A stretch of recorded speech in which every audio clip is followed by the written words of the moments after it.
Un reproche qu'on fait, c'est que le secteur du travail précaire a explosé suite aux réformes Marx. M. Weiss, qui a pris sa retraite il y a quelques semaines, c'était un personnage important pour les Allemands parce qu'il a piloté le Pôle emploi pendant de longues années. Et ce M. Weiss donc, a pris sa retraite et il a fait un bilan avec des statistiques à la main. Et je donne simplement les chiffres.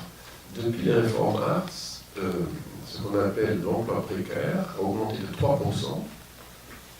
Et l'emploi qui cotise, donc qui est moins précaire, qui est stable, qui cotise, qui remplit ces fameuses caisses sociales qui sont déficitaires dans d'autres pays, a augmenté de 19%. Donc oui, il y a des secteurs précaires, mais elles n'ont pas du tout explosé. Ce n'est pas vrai ça. Donc l'image comme quoi la pauvreté galope en Allemagne, comme on le dit souvent dans certaines publications en France, j'invite en général ceux qui le disent de venir nous voir et de me montrer cette réalité qui ne correspond pas à l'ensemble du pays.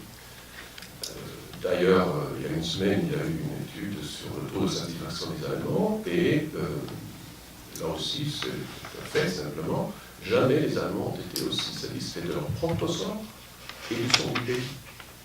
Les deux. Ça montre bien qu'une crise sociale majeure, non. Le malheur individuel, oui. La détresse individuelle, bien sûr.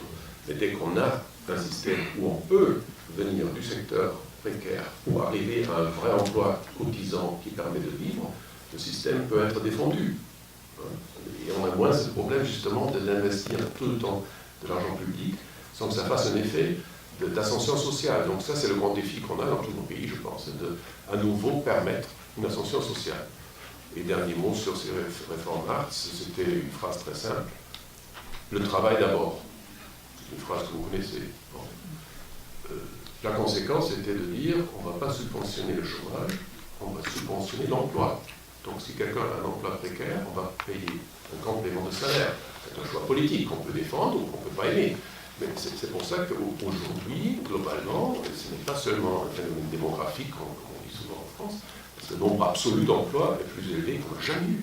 Jamais eu. Et d'emplois qui cotisent, donc les caisses se portent bien.